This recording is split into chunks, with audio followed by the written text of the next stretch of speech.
அன்பிற்குரிய எல்லாம் வல்ல அல்லாஹ்வின் நல்லடியார்களே, ஒரு முஸ்லிமுடைய வாழ்வை பொறுத்தவரையில் அவர் இந்த உலக வாழ்க்கையை விட தான் நம்பிக்கை கொண்டிருக்கும் மறுமை வாழ்க்கையினை பெரிதும் பெரிதாக அவர் நேசிக்க வேண்டும். மறுமை வாழ்க்கைக்கு அவர் முன்னுரிமை அளிக்க வேண்டும்.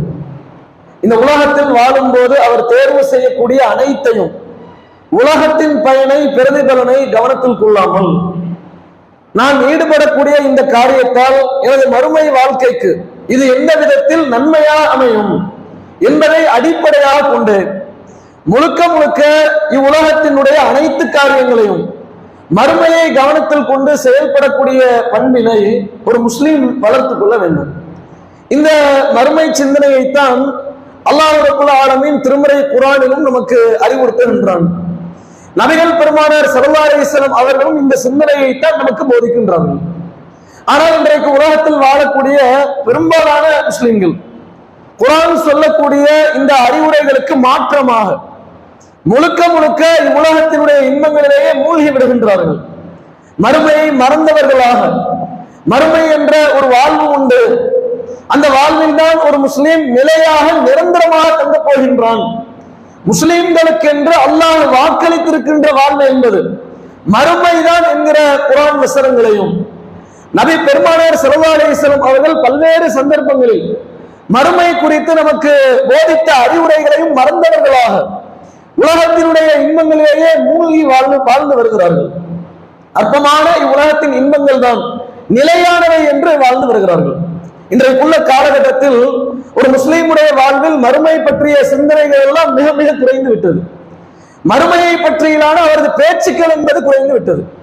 அவர் இந்த உலகத்தில் தேர்வு செய்யக்கூடிய ஒவ்வொரு காரியத்திலும், அவர் ஈடுபடக்கூடிய ஒவ்வொரு செயல்களிலும் உலகத்தின் சிந்தனை அதன் தாக்கம் தான் மிகைத்திருக்கிறதே தவிர மறுமை சிந்தனையோ அதன் தாக்கமோ ஒரு முஸ்லீமிடத்தில் இன்றைக்குள்ள காலகட்டத்தில் வெகுவாக குறைந்திருக்கிறது. அதனால்தான் அல்லாஹ் ரப்பல் ஆலமீன் மனிதர்கள் மறுமையை விட இவ்வுலக வாழ்க்கைக்கு அளிக்கக்கூடிய முக்கியத்துவத்தை, முன்னுரிமையை கண்டிக்கும் விதமாக திருமறை குர்ஆனில் இறைவன் பேசுகின்றான். பல் துஸிரூனல் ஹயாத்தத் துன்யா, நீங்கள் இவ்வுலக வாழ்க்கைக்குத்தான் முன்னுரிமை அளிக்கிறீர்கள். வல் ஆখিরাতু கைரு வ அப்கா, ஆனால் மறுமைதான் சிறந்தது, மறுமைதான் நிலையான வாழ்க்கையாக இருக்கின்றது என்று இறைவன் திருமறை குர்ஆனில் ஒரு இடத்தில் பேசுகிறான். உலகம் என்று உலகத்தின் பின்னாலேயே இயங்கிக் கொண்டிருக்கக்கூடிய, உலகத்தின் இன்பங்களை நோக்கி சென்று கொண்டிருக்கக்கூடிய மனிதர்களை பற்றி தான் அல்லாஹ் இவ்வசனத்தில் கண்டித்து பேசுகின்றான்.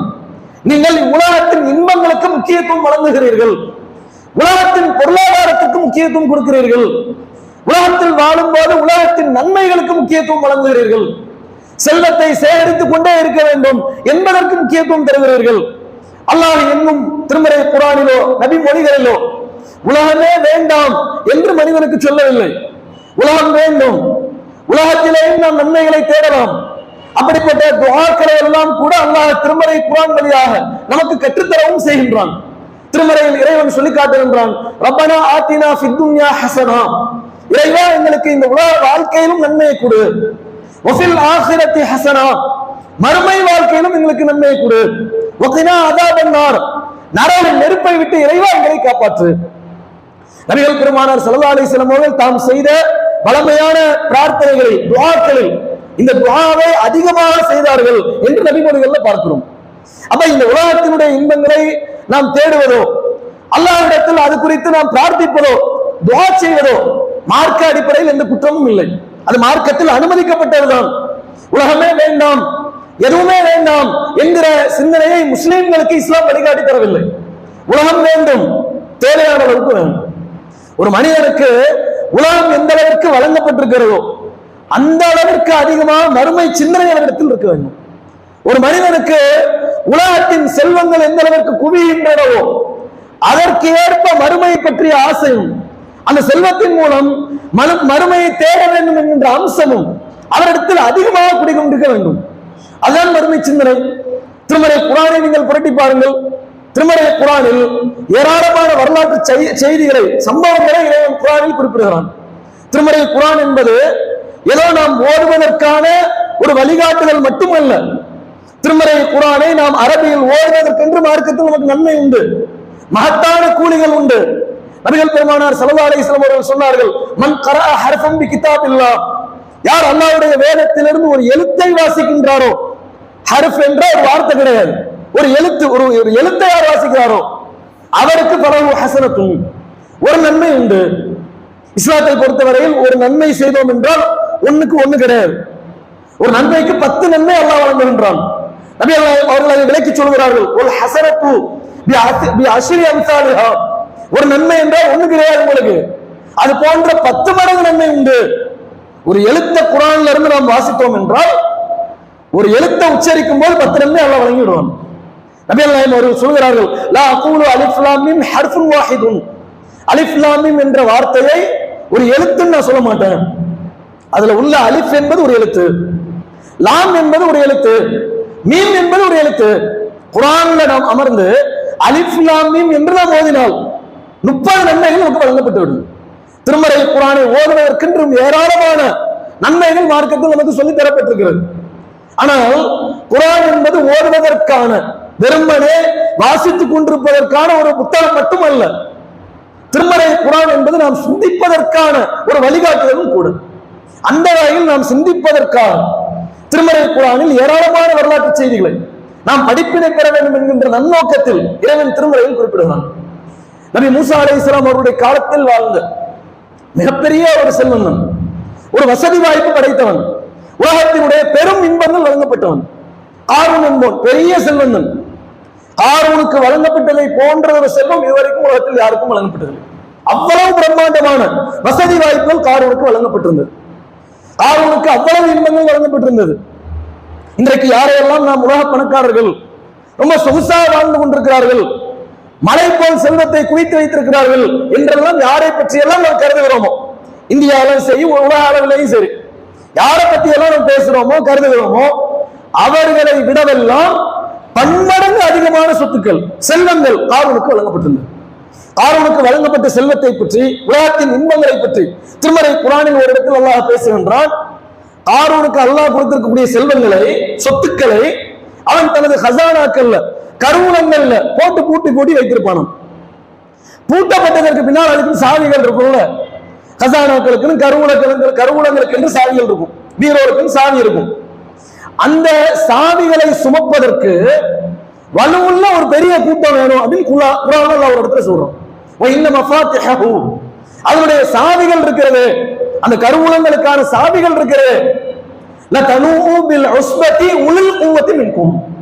உங்களில் உலுல் குவா, ரொம்ப பலம் வாய்ந்த சக்தி பெற்ற ஒரு ஆள் 2 பேர் இல்ல, ஒரு பெரிய கூட்டத்திற்கு அதை சுமப்பது பாரமாக இருக்கும். ஒரு பெரிய கூட்டத்துக்கு பீரோல தூக்குறதுக்கு இல்ல, கருவூலங்களுடைய சாவியை சுமப்பதற்கு.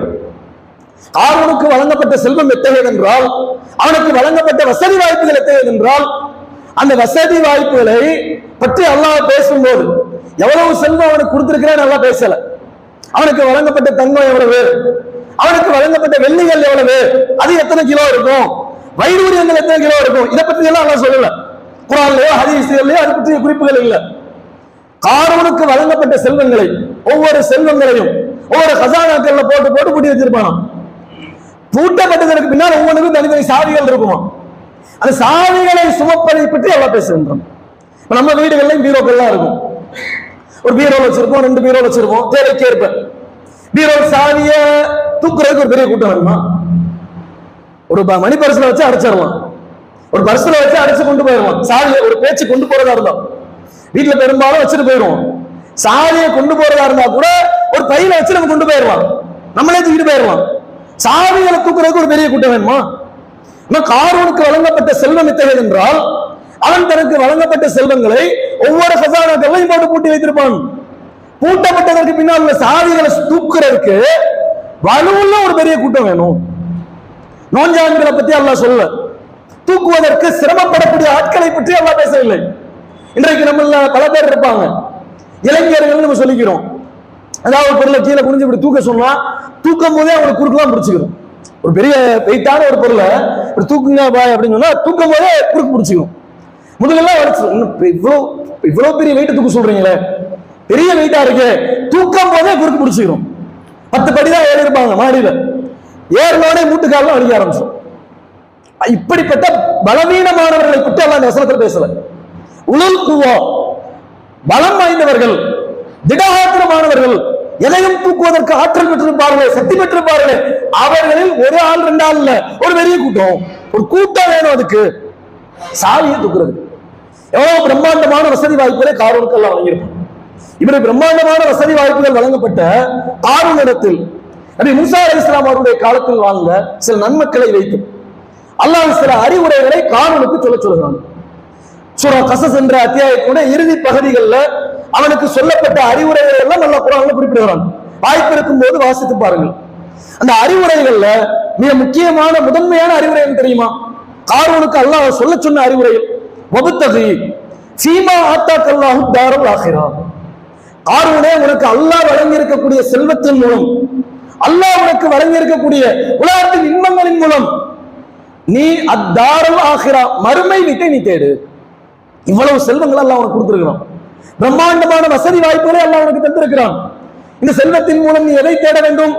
உலகத்தினுடைய இன்பங்களே நீ மூழ்கிவிடக் கூடாது. இவ்வளவு செல்வம் வழங்கப்பட்டது குற்றம் அல்ல.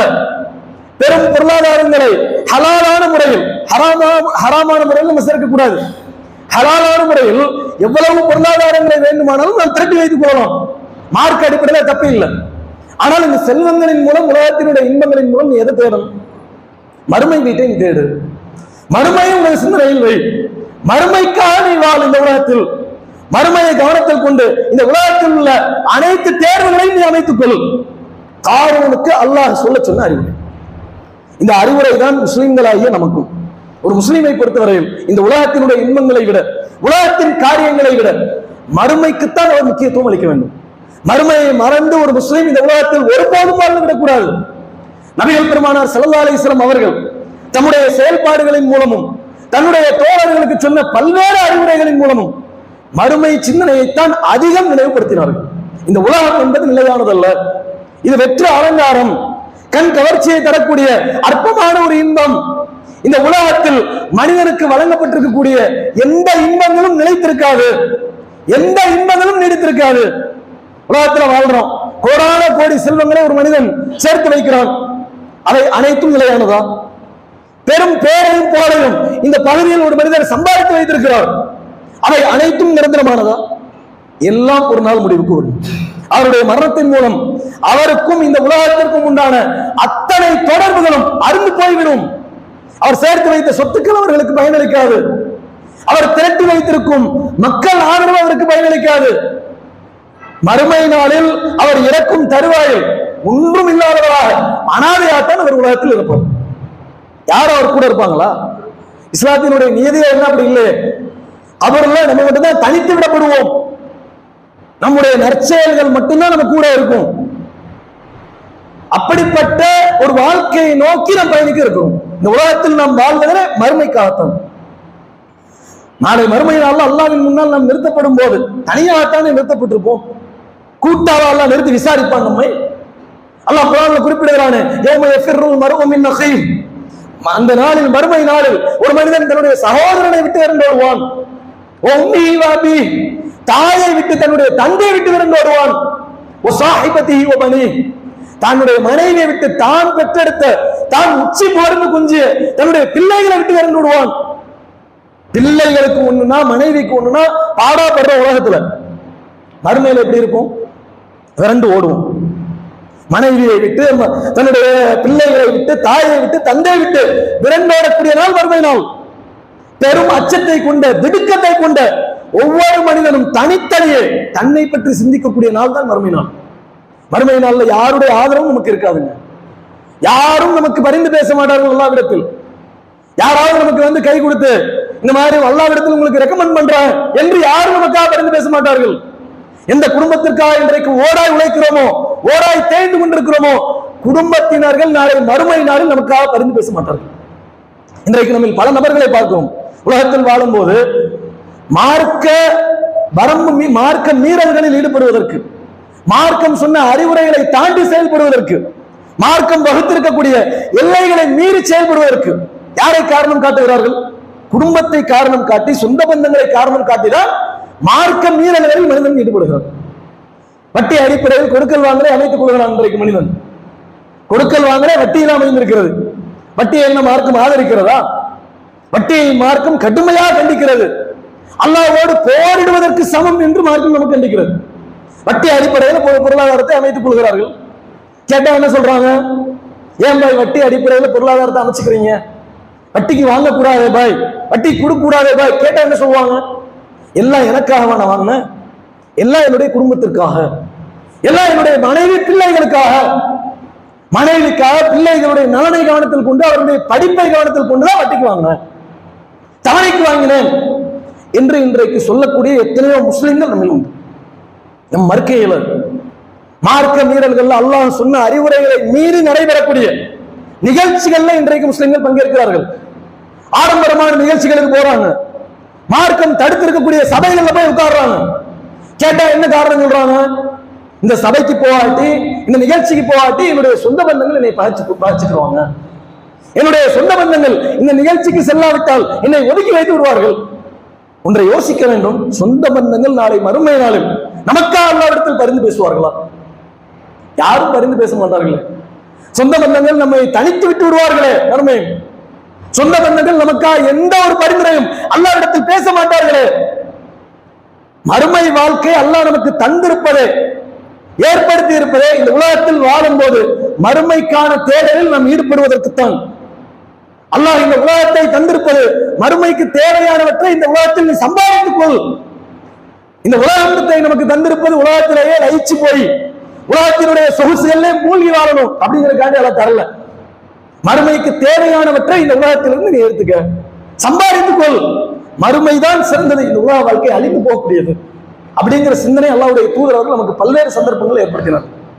நபி ஸல்லல்லாஹு அலைஹி வஸல்லம் அவர்கள் ஒரு நாள் வீட்டில் இருக்கிறாங்க. அல்லாஹ்வுடைய தூதரை சந்திப்பதற்காக அவங்களுடைய உற்ற தோழர் உமர் ரலியல்லாஹு அன்ஹு வர்றாங்க வீட்டுக்கு. உமர் ரலியல்லாஹு அன்ஹு வீட்டுக்கு வர்றாங்க. நபி ஸல்லல்லாஹு அலைஹி வஸல்லம் அவர்கள் தங்கியிருந்த அந்த அறையில் அல்லாஹ்வுடைய தூதர் அவர்கள் ஒரு கோரை பாயில படுத்திருக்கிறாங்க. கோரை பாயில வெற்று மேனியோடு வீட்டுல தானே படுத்திருக்கிறோம், ரூம்ல தானே தங்கி இருக்கிறோம். ஆடையை கலைந்து விட்டு, மேலாடையை கலைந்து விட்டு ரசூலுல்லாஹ் கீழாடை மட்டும் அணிந்து படுத்திருக்கிறாங்க. உமர் ரலியல்லாஹு அன்ஹு உள்ள வர்றாங்க, சலாம் சொல்லிட்டு. வந்த உமர் ரலியல்லாஹு அன்ஹு உமர் பார்த்தோன்னு ரசூலுல்லாஹ் எந்திரிச்சு உட்கார்றாங்க. உட்காருனா அவன் மேனியில அந்த கோரை பாயினுடைய தழும்ப உமர் ரலியல்லாஹு அன்ஹு பார்க்கறாங்க. வீட்டை சுத்தி நோட்டம் இடுறாங்க. உமர் ரலியல்லாஹு அன்ஹு ரசூலுல்லாஹ் தங்கி இருந்த அந்த அறையை சுற்றி பார்க்கறாங்க. சுத்தி பார்த்தா உமர் ரலியல்லாஹு அன்ஹு சொல்றாங்க, அந்த அறையில் மதிக்கத்தக்க எந்த ஒரு பொருளையும் நான் பார்க்கல. சாதாரணமா நடுத்தர வர்க்கத்தினர் வசிக்கக்கூடிய வீடுகள் எப்படி இருக்கும்? என்ட்ரன்ஸ் எப்படி இருக்கும்? உள்ள நுழையிறோம், வீட்டில் நுழைஞ்சோம் அலங்கோலமா இருக்குமா? வீட்டில் நுழைஞ்சா ஏதோ ஒரு சோஃபா செட்டு, ஒரு சின்ன அளவிலான ஒரு சேரு, கண்களை கவரக்கூடிய ஒரு அமைப்புகள், இதெல்லாம் வீட்டில் இருக்கும். யதார்த்தமா நான் சொல்றேன். ரசூல் ஸல்லல்லாஹு அலைஹி வஸல்லம் அவர்கள் ஆன்மீக தலைவர், நபிகள் நாயகம் ஸல்லல்லாஹு அலைஹி வஸல்லம் அவர்கள் ஒரு பெரும் ஆட்சி தலைவர். ரெண்டு பெரும் பொறுப்புகளை ஏற்றிருந்த நபிகள் நாயகம் அவருடைய வீட்டில் பார்க்கிறார்கள் உமர் ரலியல்லாஹு அவர்கள். மதிக்கத்தக்க எந்த ஒரு பொருளையும் அந்த வீட்டில் பார்க்கல. சுத்தி பார்த்துட்டு சொல்றாரு, ஒரு புறம் பார்த்தால் கொஞ்சோண்டு கோதுமை ஒன்று குட்டி கிடக்கிறது, கொஞ்சம். மற்றொரு புறம் பார்க்கிறார், கருவேல மரத்தினுடைய இலைகள் எதற்கும் பயன்படாது, கருவேல மரத்தினுடைய இலை அது கொஞ்சோண்டு வீட்டில் குட்டி கிடந்தது. பல்லிடப்படாத தோல் ஒன்று தொங்கிக் கொண்டிருந்த நடுவுல. பார்த்து விட்டு உமர் ரலியல்லாஹு அவர்கள் கண் கலங்குகிறார்கள், அழுகிறார்கள். அல்லாஹ்வுடைய தூதரே, உங்களுக்கா இது இல்லை? யார் நீங்க? நீங்கள் கேட்டிருந்தால் ஒரு விரிப்பை கேட்டிருந்தா கொண்டு கொடுத்திருப்போமே உங்களுக்கு. விரிப்பை விரித்து நீங்கள் படுத்திருக்க கூடாதா? கேட்டிருந்தா கொண்டு கொட்டி இருப்போமே. உமர் ரலியல்லாஹு அன்ஹு சொல்றாங்க. நபிகள் நாயகம் அவங்க அதை பற்றி எல்லாம் பெரிதாக அழுத்திக் கொள்ளாமல், மாலி வலி துன்யா, இந்த உலகத்திற்கும் எனக்கும் என்ன தொடர்பு? இந்த உலகத்திற்கும் எனக்கும் எந்த தொடர்பும் இல்லை. மான இல்லா கராக்கிப், இந்த உலகத்தை பொறுத்தவரையில் நான் ஒரு வழிபோக்கன் பயணி. இஸ்தலல்ல தஹ்த ஷஜரா, பயணி மரத்தின் கீழ் ஓய்வெடுப்பாரே பயணத்திற்கு செல்லும் போது, பயணத்தில் போகும்போது ஓய்வு நிழல் பெறக்கூடிய இடங்கள்ல, நிழல் உள்ள இடங்கள் ஓய்வெடுப்போம் அல்லவா, அது போன்று ஓய்வெடுப்பதற்குத்தான் இந்த உலகத்திற்கு வந்திருக்கிறேனே தவிர இங்கே நிரந்தரமாக தங்கியிருப்பதற்கு நான் வரவில்லை. அப்புறம் விரிப்பை பற்றி உங்கள்கிட்ட நான் சொல்லணும் அப்படின்னு நான் சொல்ல பெருசா அழட்டிக்கிறவே இல்லை சொல்ல. உமர் ரலியல்லாஹு அவங்களுக்கு அந்த பதில திருப்தி இல்லை. தொடர்ச்சியா உமர் ரலியல்லாஹு அவங்க பேசுறாங்க. ரசூலுல்லாஹ் அல்லாஹ்வுடைய தூதரே, பக்கத்து நாட்டு மன்னர்களை பாருங்க, அருகாமையில் இருக்கக்கூடிய கைசர் நாடு, கிஸ்ரா நாட்டு மன்னரை பாருங்கள், பெரும் ஆடம்பரங்களில் மூழ்கி இருக்கிறார்கள். உலகத்தினுடைய இன்பங்கள்ல சுகபோகங்கள்ல மூழ்கி வாழ்ந்து கொண்டிருக்கிறார்கள்.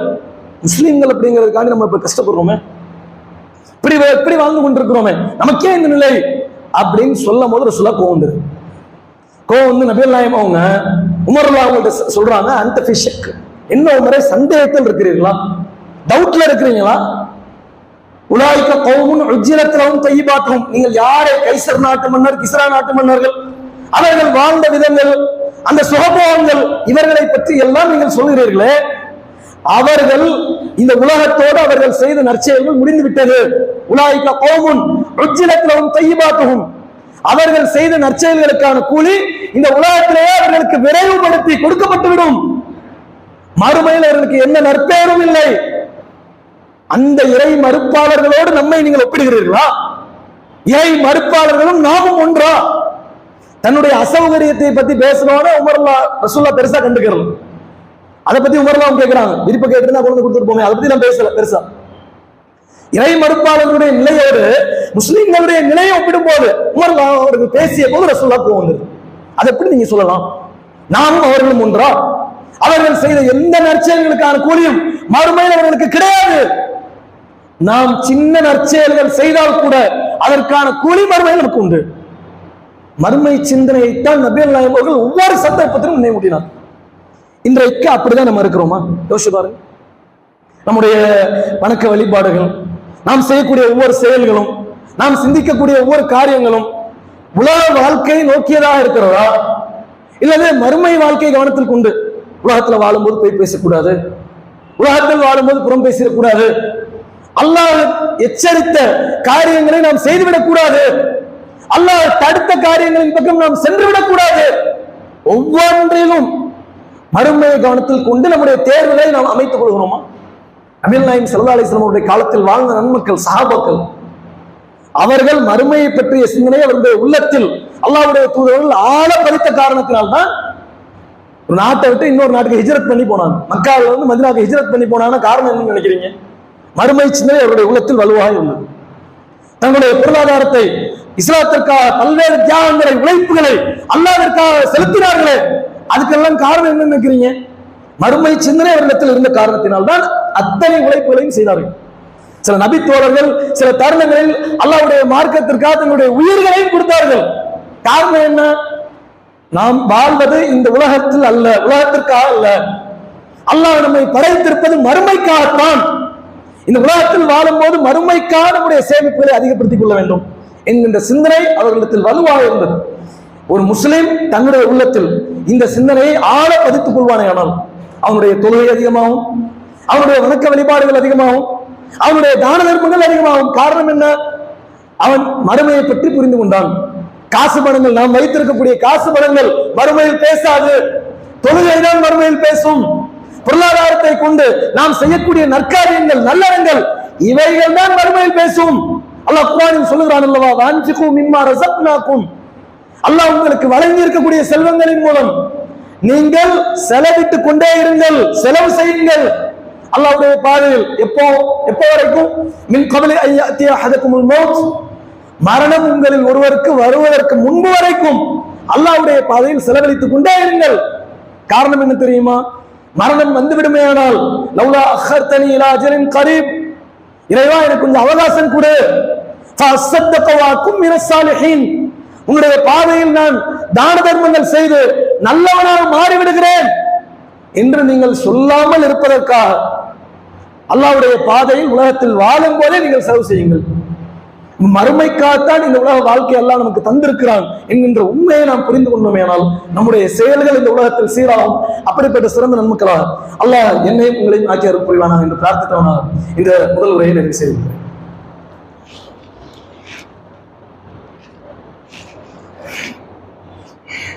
அல்ஹம்துலில்லாஹ்.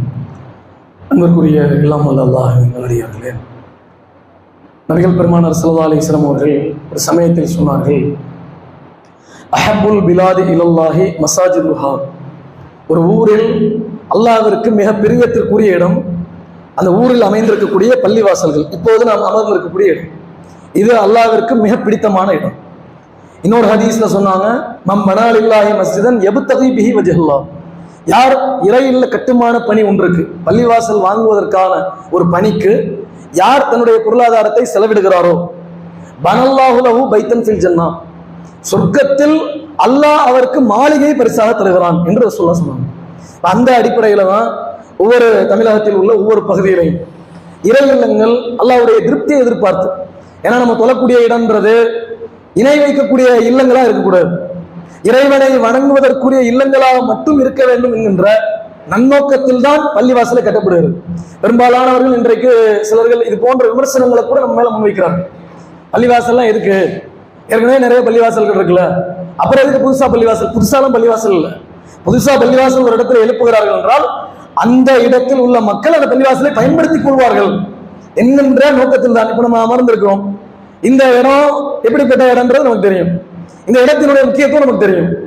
இந்த இடத்துல அல்லாஹ்வை வழிபடுவதற்கான ஒரு இடம். இது ஆரம்பத்தில் ஏற்பாடு செய்யும் போது பல்வேறு விமர்சனங்கள் வந்திருக்கும். ஆனா இப்ப இவ்வளவு மக்கள் நம்ம தொழுகிறோம், எவ்வளவு மக்கள் குர்ஆன் ஓதுறோம், அல்லாஹ்வை நினைவு கூறுகிறோம், தஸ்பீஹ் செய்கிறோம், துஆ செய்கிறோம். அவ்வளவு அமல்களுக்கான ஒரு கேந்திரம் தான் பள்ளிவாசல். அதனாலதான் நபி நாயகம் ஸல்லல்லாஹு அலைஹி வஸல்லம் அவர்கள் மக்கால இருந்து ஹிஜ்ரத் பண்ணி மதீனா வந்தோன முதல்ல ரசூலுல்லாஹ் தேடியது பள்ளிவாசல் தான். ஃபர்ஸ்ட் ரசூலுல்லாஹ் தேடினது வீடு இல்லை, பள்ளிவாசலுக்கு தான் இடம் தேடினாங்க. அப்பதான் அவர்களுடைய ஒட்டகம், ரசூலுல்லாஹ்வுடைய வாகனம் ஒரு அனாதை சிறுவர்களுக்கு சொந்தமான இடத்தில், சஹல் சுஹைல் என்ற பெயரில் உள்ள அனாதை சிறுவர்களுக்கு சொந்தமான இடத்துல அமர்ந்து கொண்டது. ரசூலுல்லாஹ் அவங்களை கூப்பிட்டு பேச்சுவார்த்தை நடத்துறாங்க, இந்த இடத்த பள்ளிவாசலுக்கு கொடுங்க. அப்ப அவங்க சொன்ன வார்த்தை மெய்சில் இருக்க வைக்கிறது. அவங்க சொன்னார்கள், பல் நஹபஹு லக, அல்லாஹ்வுடைய தூதரே காசுக்கெல்லாம் தரல, அன்பளிப்பான தர்றோம். என்ன காசுக்கு கேட்கறீங்க பள்ளிவாசல் இடத்தை? இந்த இடத்தை எங்க இடத்த பள்ளிவாசல் கேட்கறீங்க, அன்பளிப்பாக தர்றோம், எங்களுக்கு எந்த ஆதரவும் இல்லை. ஆனாலும் கூட இறை இல்லத்தை தந்தால் ஏராளமான மக்கள் பயன்படுவார்கள், அது மூலமா நன்மை கிடைக்குமே. அதை கவனத்தில் கொண்டு சிறுவர்கள் பெருந்தன்மையா பேசினார்கள். நபி நாயகம் அவர்கள் அதை மறுத்துவிட்டு தன்னுடைய பொருளாதாரத்தை கொடுத்து வாங்கப்பட்ட இடம் தான் உலகத்திலேயே அதிகமான நன்மைகளை நமக்கு பெற்று தரக்கூடிய இடங்களிலே இரண்டாவது இடமா இருக்கக்கூடிய மஸ்ஜிதுன் நபவியுடைய துவக்க இடம், மதீனாவில் அமைந்திருக்கக்கூடிய மஸ்ஜிதுன் நபவியுடைய துவக்க இடம் ரசூலுல்லாஹ்வுடைய பொருளாதாரத்தை கொண்டு வாங்கப்பட்ட இடம் தான் மஸ்ஜிதுன் நபவி. அதனால பள்ளிவாசல்களுக்கு என்று நிறைய முக்கியத்துவம் உண்டு. அதை கவனத்தில் கொண்டுதான் தமிழ்நாடு தௌஹீத் ஜமாத்தினுடைய மதுரை மாவட்டத்தில் உள்ள மஹபூபாளையம் என்ற பகுதி உள்ளது. ரொம்ப ரயில் நிலையத்திற்கு ரொம்ப அருகாமையில் உள்ள இடம். மதுரையில் ஜங்ஷன்ல இருந்து ஒரு 500 மீட்டர்ல இருக்கும் அந்த இடம். ரொம்ப மதுரை மத்திய பகுதியில் அமைந்திருக்கக்கூடிய ஒரு இடம், மஹல்லா, முஸ்லீம்கள் அதிகமாக வசிக்கக்கூடிய ஒரு பகுதியில மதுரையில மஹபூபாளையம் பகுதி உண்டு. அந்த இடத்துல இறைவனை வணங்குவதற்கு என்று கடந்த காலங்கள்ல ஒரு ஏலம் கட்டப்பட்டு கீழ்த்தளம் மட்டும் ஏற்பாடு செய்யப்பட்டு தொழுது வந்தோம்.